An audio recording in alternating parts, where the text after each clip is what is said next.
بیوی نے 60 سال بعد اپنے شوہر کو ایک راز بتایا۔ ان کی شادی شدہ زندگی کو 60 سال گزر چکے تھے اور اسی دوران وہ ایک دوسرے سے ہر بات شیئر کرتے تھے، ہر وقت بات چیت میں یا ایک دوسرے کی خدمت میں خوش رہتے تھے۔ لیکن ایک بات تھی جو ہمیشہ راز رہی اور کبھی ظاہر نہیں ہوئی۔ ان کے درمیان کوئی اور راز نہیں تھا، لیکن بیوی ہمیشہ ایک صندوق کو ایک شیلف پر رکھتی تھی اور اپنے شوہر کو بار بار منع کرتی تھی کہ وہ اس صندوق کو نہ کھولے اور نہ ہی اس کے مواد کے بارے میں سوال کرے۔ شوہر نے اپنی بیوی کی خواہشات کا احترام کرتے ہوئے کبھی اس صندوق کے بارے میں فکر نہیں کی، یہاں تک کہ ایک دن جب بیماری نے بیوی کو نڈھال کر دیا اور ڈاکٹر نے کہا کہ اس کے دن اب گن چنے ہیں۔ شوہر نے اداسی کے ساتھ بیوی کی چیزوں کو یادگار کے طور پر محفوظ کرنے کے لیے سامان باندھنا شروع کیا۔ پھر اس کی نظر اس صندوق پر پڑی۔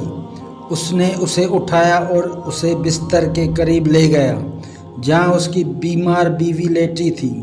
بیوی نے جیسے ہی صندوق کو دیکھا، ایک اداس مسکراہٹ کے ساتھ کہا، کوئی بات نہیں، تم یہ صندوق کھول سکتے ہو۔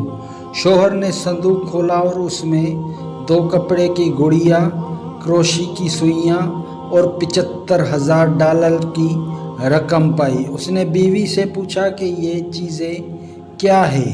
بیوی نے آہستہ سے کہا، جب ہم نے شادی کی تھی میری دادی نے مجھے بتایا کہ کامیاب شادی کا راز جھگڑوں اور اختلافات سے بچنے میں ہے، اور مجھے نصیحت کی کہ جب بھی میں تم سے ناراض ہوں تو میں اپنے غصے کو دباؤں اور کپڑے کی گڑیا بناؤں۔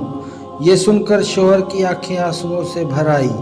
صرف 2 گڑیاں، یعنی تم 60 سال میں مجھ سے صرف 2 بار ناراض ہوئی ہے؟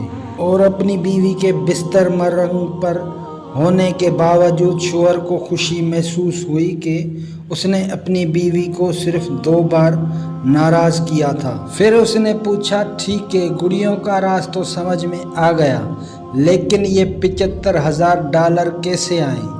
بیوی نے جواب دیا، یہ وہ رقم ہے جو میں نے ان گڑیوں کو بیچ کر جمع کی ہے۔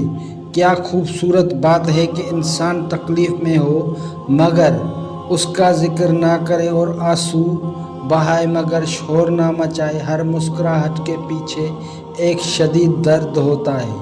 ایک عقل مند عورت اپنے گھر کو درگزر کے ذریعے اپنے ہاتھوں سے بناتی ہے اور ایک ناسمجھ عورت اپنے گھر کو اختلافات کے ذریعے اپنے ہاتھوں سے برباد کرتی ہے۔